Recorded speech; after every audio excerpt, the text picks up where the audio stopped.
It started with a shadow in my yard, a boy standing under my tree, holding spray paint, grinning like the whole neighborhood belonged to him. He said 3 words that still echo in my head. "Call your dad." But what happened after that, no one in our cul-de-sac could have imagined. Because when his father finally arrived, everything changed. Welcome back to HOA Stories, where every perfect lawn hides an untold secret. My name is Daniel. I'm 34 years old. I live in a quiet suburban neighborhood in Texas. I work from home, fixing computers. And until that day, I thought the scariest thing in my life was a broken router, but I was wrong. Because my fight wasn't with machines anymore. It was with the HOA, and the family who thought they owned us all. I thought the scariest thing in my life was a broken router, but I was wrong. It was a warm evening in my neighborhood, the kind of evening when the sky is orange and the grass looks almost golden. Kids were riding bikes in circles at the end of the street. Sprinklers were ticking back and forth across perfect lawns, and I sat on my porch with a glass of sweet tea, thinking nothing could disturb the peace. That was when I saw him. Karen's boy, tall for his age, maybe 17, the kind of kid who wore his cap backwards and walked like he owned every sidewalk. He wasn't supposed to be in my yard, but there he was, stepping right over the edge of my flower bed like it was just dirt on the ground. I watched him for a moment. He didn't see me yet. He was laughing under his breath as he pulled a roll of yellow tape from his backpack. He wrapped it around the trunk of my old oak tree. Caution tape, the kind you only see at construction sites or crime scenes. And then I saw the can of spray paint in his other hand. My chest tightened. That tree wasn't just wood and bark. It had been in my yard longer than me. It was shade in the summer and shelter when storms came. And he was about to ruin it with one stupid prank. I stood up. My chair scraped against the porch boards. The sound made him look up. His grin was wide, almost too wide, like he enjoyed being caught, like he had been waiting for me. "Get out of my yard," I said. My voice was calm, but my hand was shaking a little. He laughed. Not the laugh of a kid embarrassed, but the laugh of someone who knew he had backup. "It's just a prank, old man," he said. He waved the spray can like a toy. The sound of the paint rattling inside made my stomach twist. "I said get out," I repeated. I stepped closer. I wanted him to see in my eyes that I wasn't joking. That's when he leaned back against the tree, crossed his arms, and whispered those words, "Call your dad." It was like he wanted me to feel small, like he wanted me to feel weak. I didn't move. I didn't answer. I just stared at him, trying to read what kind of game he was playing. Then, slowly, he sprayed a single line of black paint across the trunk of my tree. The hiss of the paint echoed louder than the cicadas in the air. I felt my blood rush, but before I could move, he dropped the can in the grass, kicked it toward my porch, and walked away, laughing. I stood there frozen, watching him disappear down the sidewalk. Every step of his shoes on the pavement sounded like a challenge. I picked up the spray can. It was still half full, and the smell of fresh paint clung to my hands. I wanted to march right over to Karen's house and slam it down on her perfect porch. But I didn't, because I knew her, and I knew the board, and I knew exactly how they would twist it. They would say it was my fault. They always did. The HOA was not built to protect us. It was built to protect them, the chosen few who sat in those folding chairs every month, holding clipboards like they wheeze. Recrowns, Karen was the queen of that table. Her smile was sweet. Her words were poison. Every time she saw me, she reminded me that my mailbox was 1 inch too high, or that my grass was 1 shade too brown. She fined me once because my trash bin stayed out for 4 hours after pickup. 4 hours. And now her son was in my yard with spray paint. That night I couldn't sleep. Every time I closed my eyes, I saw that grin. I heard the words, "Call your dad." The next morning I walked out to see my tree again. The black line stood out like a scar. Neighbors passed by on their morning walks. They stared, whispered, and I could feel the judgment. By noon, I got the letter stuffed into my mailbox, a violation notice. According to the HOA, my tree was defaced and unmaintained. They gave me 7 days to fix it or pay a fine. I laughed when I read it, not because it was funny, but because it was insane. The boy who painted my tree was the son of the very person who signed the letter, Karen herself. I decided to confront her. That evening I walked to her house. Her lawn looked like a magazine cover, not a single blade of grass out of place. Her porch had wind chimes that sang in the soft breeze. She answered the door with a smile that felt rehearsed. "Daniel," she said sweetly, "I was just about to call you." I held up the letter. "Your son vandalized my tree," I told her. Her smile didn't change, but her eyes narrowed, just slightly. "I don't know what you mean," she said. "Our HOA has strict rules. If your property is damaged, it's your responsibility to repair it." I felt my jaw tighten. "He was in my yard yesterday," I said. "I saw him with my own eyes." Karen tilted her head like she was pitying me. "Maybe you misunderstood," she whispered. "Kids these days, they joke around. They play." I wanted to shout. I wanted to tell her that a prank wasn't an excuse for damage, but before I could speak again, a voice came from inside the house. "Mom, what's he whining at?" Finally, he turned his head and looked at me. "You live here," he said. His voice was low, calm, but sharp, like a knife pressed just close enough to your skin to feel it. I nodded. "Yes, I live here." He didn't blink. He just stared, and then his eyes flicked back to the tree. "My grandson did that," he said. Not a question, not a denial, a statement. Karen shifted on the porch. Her smile cracked for the first time. Her son shuffled his feet. But the man's eyes stayed on me. "Yes," I said. "He did it right in front of me." The man's lips pressed together, not in anger, but in something else, something harder to read. He didn't raise his voice. He didn't curse. He just looked at me and asked one question. "What did you do about it?" I froze, because I didn't know how to answer. What had I done? I confronted him. I told him to stop. But in the end, I had done nothing. Karen stepped down from the porch quickly. "Dad, don't listen to him," she said. "He exaggerates everything. He hates this HOA. He's been a problem for years." But the man didn't look at her. He kept his eyes locked on me, waiting for my answer. "I reported it," I said finally. "I followed the rules. I filed a complaint, and I got fined instead."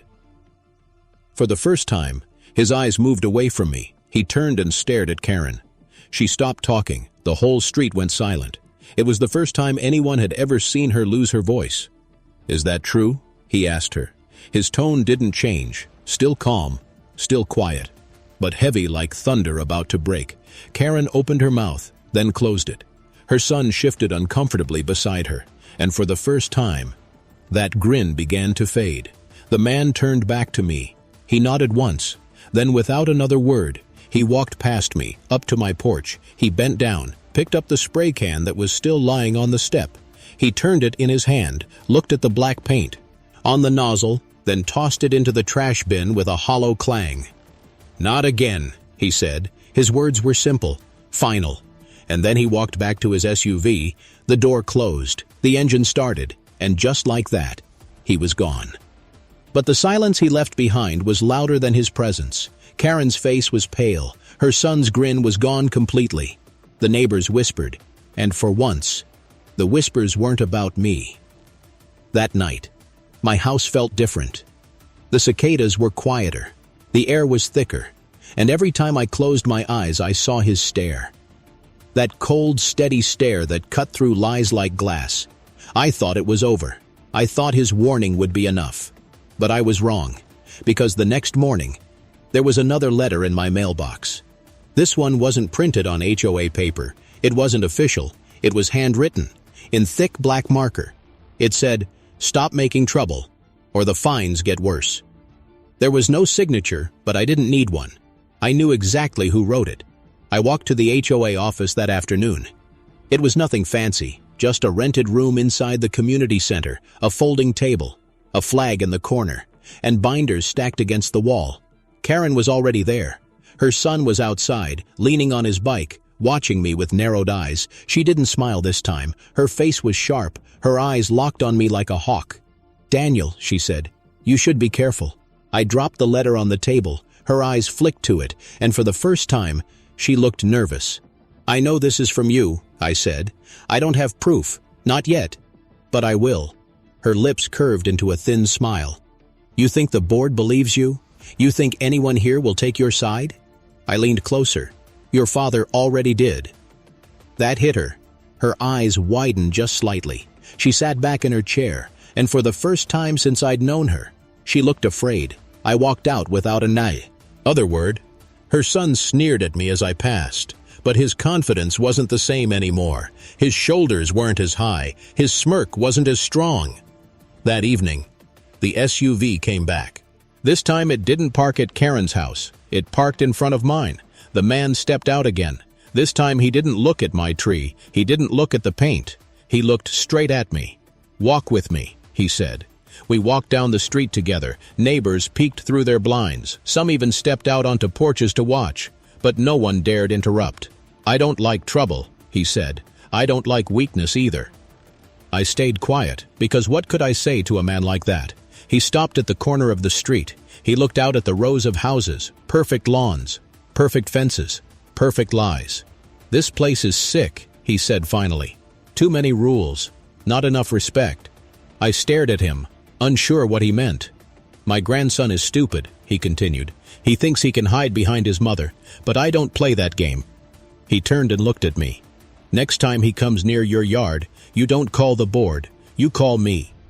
And then he handed me a piece of paper, a phone number written in neat block letters. I folded it slowly, unsure if I was accepting protection or making a deal with the devil. When I got home that night, I sat at my table and stared at the number. Should I call it? Should I keep it?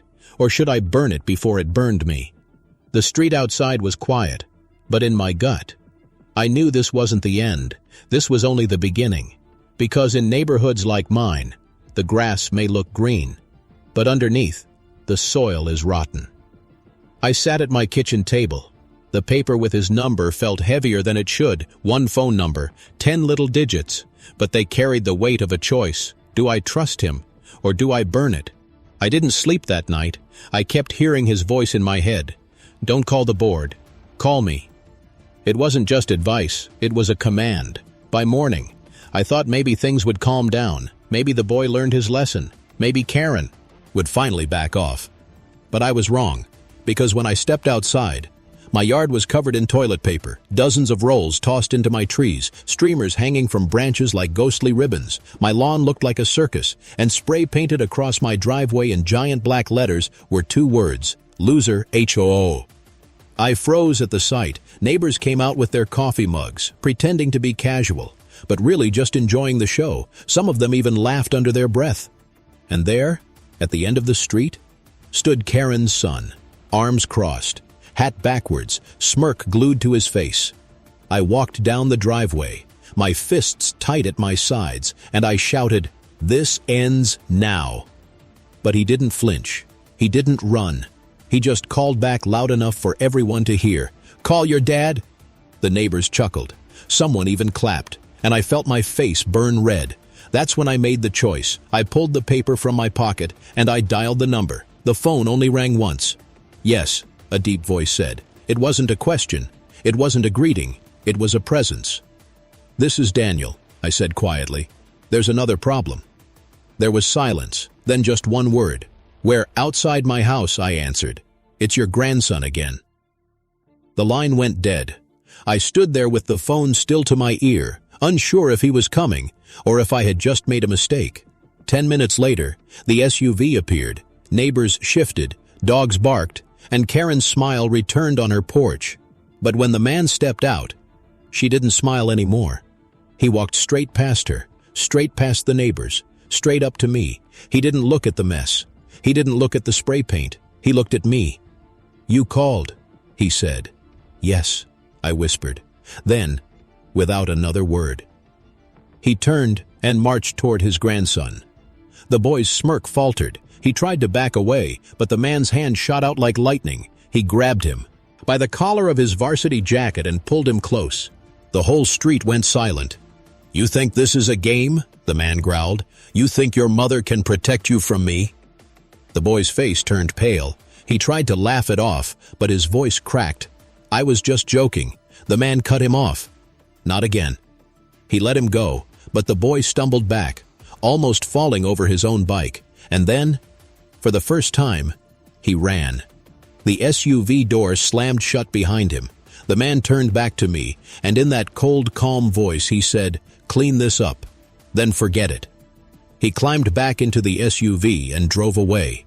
Karen stood frozen on her porch, her lips pressed so tight they were white. She didn't say a word. The neighbors looked at each other, some in shock, some in fear, and one of them whispered loud enough for me to hear, "Maybe Daniel isn't the one to mess with anymore." I cleaned the mess, every streamer, every roll. I scrubbed the driveway until my hands were raw, but inside, I felt something shift. For the first time, Karen and her son weren't in control. For the first time, the board didn't scare me, because now, I had someone stronger on my side. But it wasn't that simple, because power always comes with a price. The next HOA meeting was 2 nights later. The board sat at their folding table like judges in a courtroom. Karen wore her usual fake smile, but her eyes burned with quiet rage. When my name was called, she cleared her throat. "Daniel," she said, "you've been reported for disturbing the peace. Neighbors say you brought outside conflict into the community." I almost laughed. She was twisting the story again, making me the villain. But before I could answer, the back door of the room opened, and he walked in. Her father. The room fell silent. Even the board members shifted in their seats. He didn't sit down. He didn't wait to be invited. He just stood at the back of the room with his arms crossed. Karen's voice faltered. She tried to continue, but no one was listening to her anymore. The man's eyes locked on me, then on the board, and in that same calm voice he said, "This meeting is over." No one argued, no one objected. They just gathered their papers and left like soldiers following orders. Karen stayed behind, her face red, her fists shaking. "Dad, you can't just—" But he cut her off with one look, and she went silent. I walked out of that room with every neighbor staring at me differently. Not as the man who was always fined, not as the man who was always blamed, but as the man who had backup. Yet deep inside, I wondered, was I safer now, or had I just stepped into something darker than the HOA? Because that night, another note appeared on my door, written in the same black marker. It said, "You think he protects you, but he protects himself." No signature, no clue. But I knew it wasn't from Karen. It wasn't from her son. It was from someone else. Someone who didn't like the balance shifting. And for the first time, I wondered if my biggest enemy wasn't Karen, but the very man I had trusted. The note sat on my kitchen table. The words glared at me in thick black ink. "You think he protects you, but he protects himself." I read it again and again. Each time the letters seemed to grow heavier. Who wrote it? Why now? And what did they mean by protects himself? I couldn't sleep that night. I left the porch light on. I checked the locks twice, and every small sound in the yard made me sit up in bed. By morning, I felt like a stranger in my own home. The sun was shining, birds were chirping, sprinklers sprayed across green lawns, but all I could see was that note. I thought about calling him, the man who had given me his number, the man who everyone feared. But then I remembered the words, "He protects himself." Was I just a pawn in whatever game he was playing? I walked outside to get fresh air. That's when I saw Karen standing by my driveway. She was pretending to check her mailbox, but she wasn't looking at the letters. She was looking at me. Her smile was gone, her face tight with anger, and when our eyes met, she spoke without moving her lips. "You'll regret this." I didn't answer. I just stared back until she turned away. The whole day felt wrong. Neighbors avoided me. Some didn't wave like they used to. Others whispered in groups by the sidewalk. I had become the center of a storm, and I didn't even know which way the wind was blowing. That evening, the SUV came again. The man stepped out, slow and steady as always. He walked straight up to my porch, this time, without waiting. He opened my door and stepped inside. I didn't stop him. I didn't dare. He looked around my living room, his eyes scanning every detail. The pictures on the wall, the mail on the counter, the note still lying on the table. "Where did this come from?" he asked, his voice sharp, not curious, demanding. "I found it on my door this morning," I said. "No one saw who left it." He picked it up, turned it over, sniffed it like he could smell the truth in the ink. Then he crumpled it in his fist. "Do not keep these," he said. "They are meant to scare you." "But what does it mean?" I asked. "Protects himself? From what?" He didn't answer right away. He walked to the window, peered out at the street, then finally spoke. "There are things about this HOA you don't understand." I felt my chest tighten. "What things?" He turned back to me, his eyes cold, and for the first time, I saw something behind them. Not anger, not control, but something closer to regret. "They are greedy," he said. "They hide money. They punish the weak. They sell favors under the table." I froze. I had always suspected the board was corrupt, but hearing it from him made it real. "And you?" I asked quietly. "What do you get out of it?" He didn't flinch, he didn't deny it, he just stepped closer until his shadow covered me. "I keep balance," he said. "Without me, this place would eat you alive." His words sent a chill through me. Was he protecting me? Or was he protecting the empire they had built together? Before I could ask more, there was a knock at the door, a sharp, hurried knock. The man turned, his hand went instinctively to his side. Like a soldier reaching for a weapon, I opened the door. It was Mrs. Allen, my elderly neighbor from across the street. Her hands trembled as she held out a letter. "They're fining me," she whispered, "for flowers too bright." Her eyes filled with tears. "I don't have money for this." The man took the letter from her, read it once, then ripped it in half. "No one touches her again," he growled. Mrs. Allen's eyes widened. She looked at him with both fear and gratitude. Then she turned and shuffled back home. I stared at him. "You really think you can control them all?" His jaw tightened. "I don't think. I know." And with that, he left. That night, I couldn't shake the image of Mrs. Allen's face, the fear in her eyes, the way the board preyed on the weakest, and the way he stepped in like a king handing down mercy. It wasn't protection. It was power. Pure power. The next day I got a call from an unknown number. When I answered, it was a whisper, a woman's voice I didn't recognize. "They're watching you," she said. "Be careful who you trust." Then the line went dead. My heart pounded. Who was she? How did she know my number? And what did she mean by they? That night, I sat on my porch again. The neighborhood looked the same, but it felt different now. Like every shadow hid eyes, like every sound carried a warning. I thought about leaving, selling the house, starting fresh somewhere else. But deep down, I knew I couldn't. This was my home, and if I left, they would win, so I made a decision. I wasn't just going to survive, I was going to fight back. The question was, should I fight alone, or should I fight with him? Because if he was truly protecting himself, then maybe, just maybe, I was standing next to the most dangerous man in this neighborhood. And the scariest part? I didn't know if that made me safer or already doomed. The choice weighed on me for days.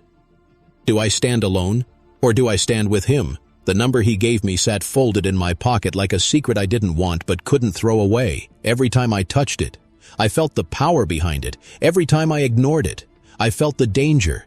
The HOA didn't wait for me to decide. They struck first. Another letter came, this one harsher than before. They accused me of creating division in the neighborhood. They accused me of harassment toward board members. And worst of all, they threatened legal action. I almost laughed, not because it was funny, but because it was madness. I was the one being harassed. I was the one being fined. And yet somehow, I was the criminal in their story. I walked outside with the letter in my hand. The sun was bright, the air heavy, and at the end of my driveway stood Karen. She didn't look smug this time. She looked angry. Her son was next to her, arms folded, smirk glued to his face again. "You're finished," Karen said. "Dad can't protect you forever." Her words hit harder than I expected, not because they scared me, but because deep inside, I wondered if she was right. That night, I called the number. The line clicked. His voice came through sharp and steady. "What now?" "They're threatening me," I said. "Legal action, fines, everything." There was silence on the line. Then he said 4 words, "Meet me tomorrow night." He didn't say where, he didn't say why, but when a man like him speaks, you don't argue. The next night, the SUV picked me up at the corner. The windows were tinted. The air inside smelled like leather and gun oil. He sat in the driver's seat, eyes fixed on the road, hands gripping the wheel. We didn't talk. We just drove. After 20 minutes. We stopped at a small office building on the edge of town. The sign outside read, HOA Accounting, Management. He turned to me. "Do you want to see the truth?" he asked.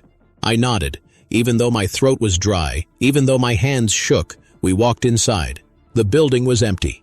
Dark halls, humming lights, and at the end, a locked office door. He pulled out a key. Not a copy, not stolen, a real key, like he had always had access. Inside the office were stacks of binders, files with names, receipts, invoices. He opened one, and my jaw tightened. It was a list of fines collected over the past year, thousands of dollars, all from homeowners like me. But instead of being deposited into community accounts, the money was funneled somewhere else, a private account, a name I didn't recognize. "This is theft," I whispered. "This is fraud." He nodded. "They've been bleeding this place for years." I flipped through another binder. This one was worse. It showed deals with contractors, payments for work never done, landscaping fees for lawns never touched, even security patrols that didn't exist. "This is why they target you," he said. "They target anyone who might ask questions." My stomach twisted. I thought about Mrs. Allen and her flowers. I thought about the neighbor fined for a mailbox too tall. I thought about myself, fined for paint I never sprayed. It wasn't about rules, it was about money. "Why are you showing me this?" I asked. "Why me?" He looked at me, and for the first time, I saw something almost human in his eyes. "Because you're the only one stubborn enough not to quit." We left the office. The files burned in my mind. I couldn't sleep that night. I couldn't unsee what I saw. By morning, I knew what I had to do. I had to expose them. But how, if I went public? They'd deny everything. If I told neighbors, most would be too scared. And if I went to the board, well, the board was the problem. That's when I realized there was only one way. I needed evidence. So I started small. I recorded every HOA meeting on my phone. I kept copies of every letter they sent. I wrote down every fine, every false accusation, piece by piece. I built a record. But Karen wasn't blind. She noticed. One night, as I walked home from the store, she blocked my path. Her son stood behind her, his grin back in place. "You think you're clever," she whispered.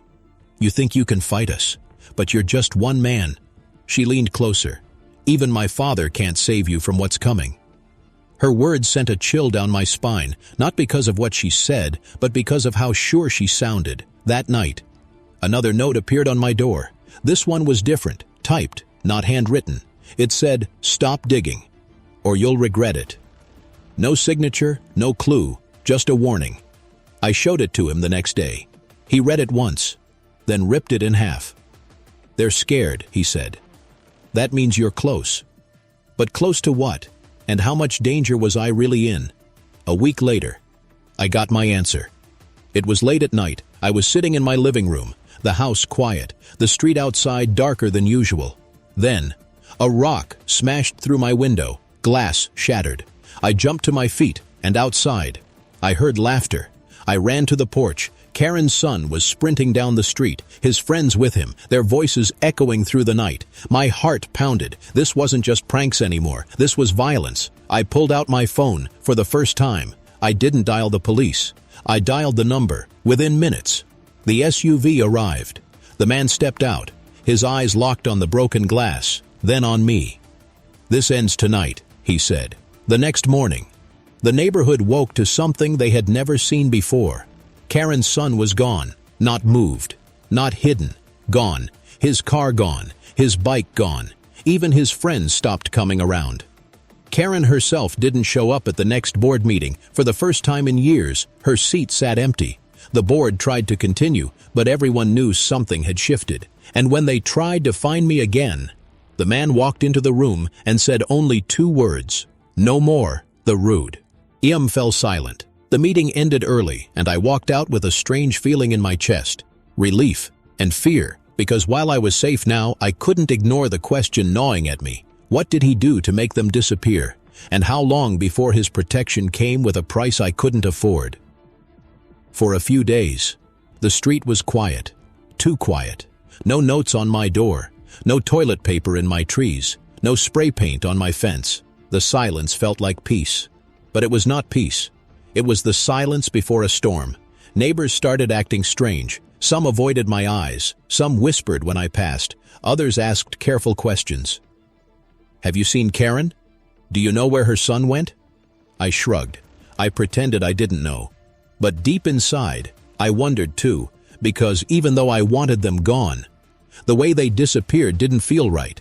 It felt like something was buried, hidden, and I knew exactly who had buried it. One evening, the SUV pulled into my driveway again.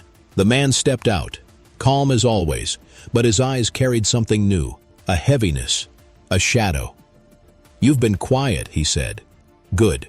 I crossed my arms. "Where are they? Where's Karen? Where's her son?" He didn't blink. "Not your problem anymore." My stomach tightened. Not my problem? They lived across the street. They tormented me for years, and now they're just gone? That is my problem.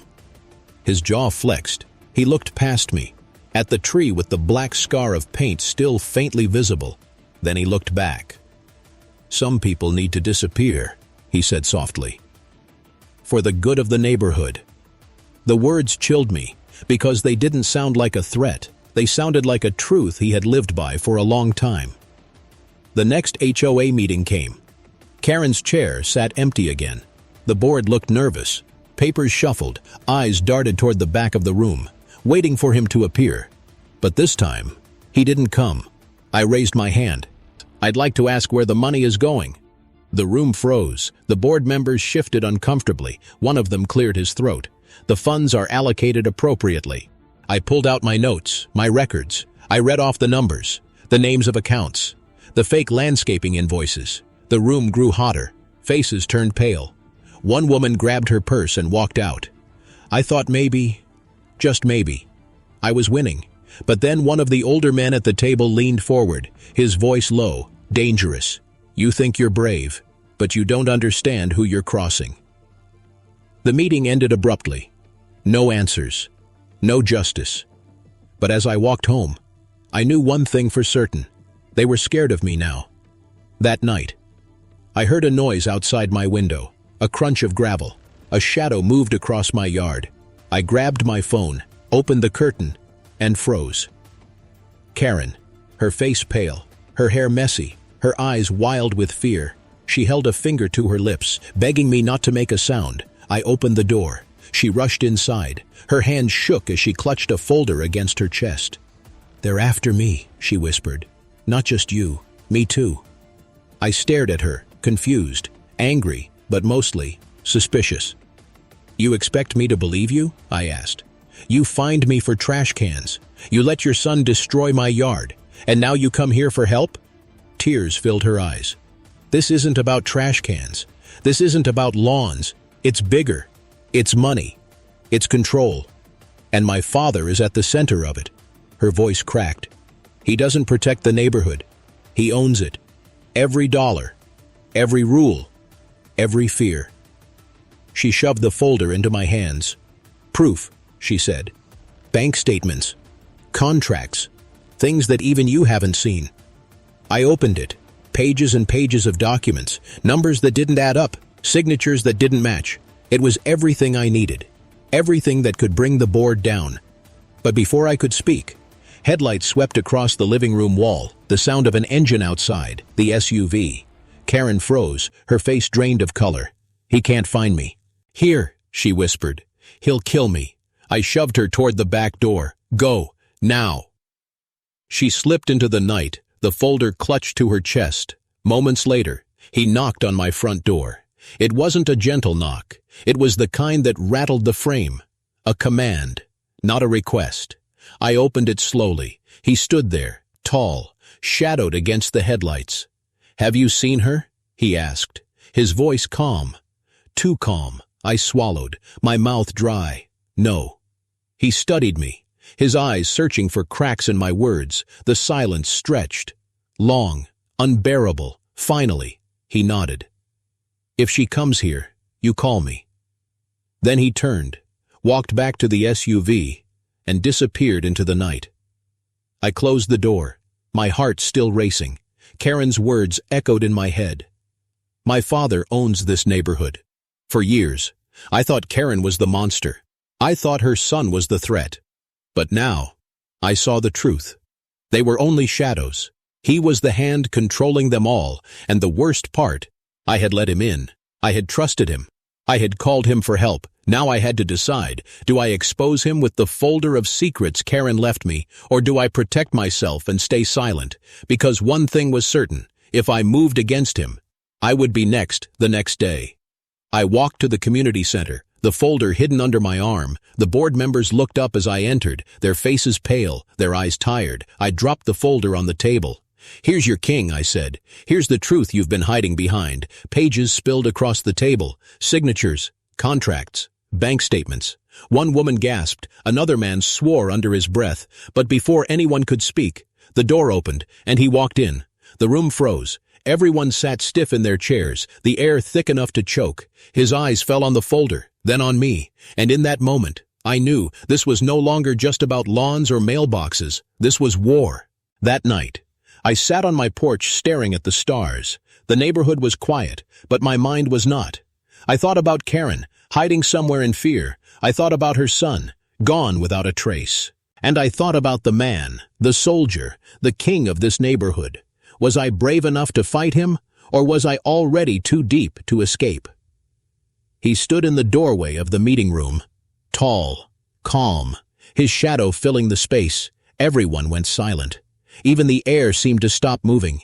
His eyes went straight to the folder on the table, the folder Karen had given me, the folder with proof of everything. He walked closer, slow, deliberate, each step echoing across the floor like a warning. "Whose is this?" he asked, his voice sharp, low, dangerous. No one answered.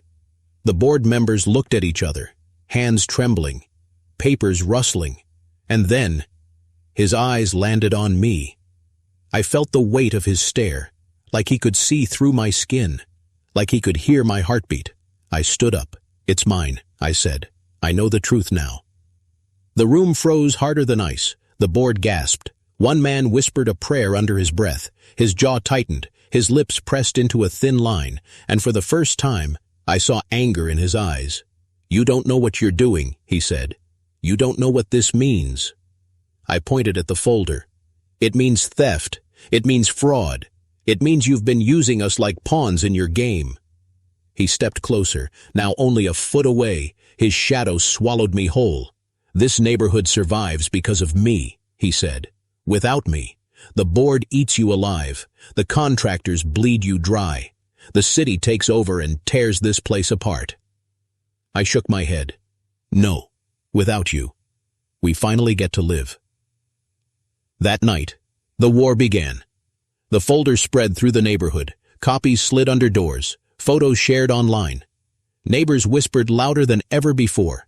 For years they thought the HOA was strict, but now they knew the truth. The fines were lies. The rules were scams.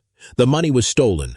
The board cracked like glass under a hammer. Half of them resigned of Earnite. Others denied everything. But no one trusted them anymore. And me? I became the center of it all. Some thanked me, some feared me, but all of them watched me, waiting to see what I'd do next. He didn't disappear. He didn't run. He came to my house the next evening. The SUV rolled up. He stepped out. But this time, he wasn't calm. His steps were faster, his eyes darker, his voice sharper. "You think you won," he said. "You think papers and numbers scare me?" I stood tall. Not just papers. The people. They're not afraid of you anymore. He laughed. But it wasn't humor. It was something hollow, something dangerous. "They'll come crawling back," he said. "They always do. When the lawns grow wild, when the fences fall apart, when the city sends letters, they'll beg me to fix it." I clenched my fists. Not this time. He stepped closer, so close I could smell the leather of his jacket, so close I could see the small scar above his eye. "You want to test me?" he whispered. "Then be ready to lose everything." And then he walked away. The next days were chaos. The HOA collapsed. No meetings, no fines, no board to enforce rules. Some neighbors celebrated. They let their grass grow. They painted their doors bright colors for the first time in years. They felt free, but others panicked. They worried about property values. They worried about safety. They whispered that maybe, just maybe, the soldier was right. The neighborhood split in two. Half wanted freedom, half wanted order. And in the middle was me. One night. There was another knock on my door, but this time, it wasn't him. It was Karen, her face still pale, her hands still trembling. But her eyes burned with something new, not fear, determination. "You have to finish this," she said. "You have to take him down completely." I stared at her. "You want me to destroy your own father?" She nodded. Tears welled up. "He destroyed me first. He destroyed my son. He destroyed everything. This is the only way." She handed me one last piece of paper, a signed confession. Not hers. His. A contract with his name, proof of the private account, proof that every dollar stolen ended with him. I felt my chest tighten. This was it, the final piece, the next morning. I made my choice. I called the local paper. I called the city. I sent copies of everything by evening. It was everywhere. Headlines, articles, neighbors huddled around phones reading the truth aloud. Delta father exposed in HOA scandal. Millions stolen from homeowners. And just like that, the man who once ruled our neighborhood with silence and fear was on every screen, but he didn't vanish quietly. That night, the SUV came again. For the last time, I stood on my porch, waiting, ready. He stepped out, his face colder than ever, his eyes burning. "You think you've beaten me?" he said. "You think papers and news mean anything, but men like me don't fall that easy." I swallowed hard, my voice steady. "Despite the storm inside me, you've already fallen, and this neighborhood will never forget." For a long moment, we just stared. Two men in the middle of a quiet street, the whole neighborhood watching from behind curtains. Finally, he turned, climbed into the SUV, and drove away. This time, he didn't come back. The weeks that followed were strange. The HOA dissolved completely. No more board, no more fines, no more Karen. The neighborhood began to heal, slowly, unevenly. But it healed. Mrs. Allen planted her bright flowers again. Kids played in the street without fear of fines. Mailboxes leaned a little crooked. And no one cared. And me? I finally slept again. But sometimes, late at night, I'd hear the echo of his words. Men like me don't fall that easy. And I'd wonder, was he truly gone? Or was he just waiting for another neighborhood? Another board? Another chance to rule? I look at my tree sometimes. The scar of paint still faint, a reminder of how it all began. A boy's prank, a mother's cruelty, a father's control, and I ask myself, did I win or did I just survive? Audience. Question. What do you think? Did I truly defeat him? Or is a man like that never really gone? Comment below. I want to hear your thoughts.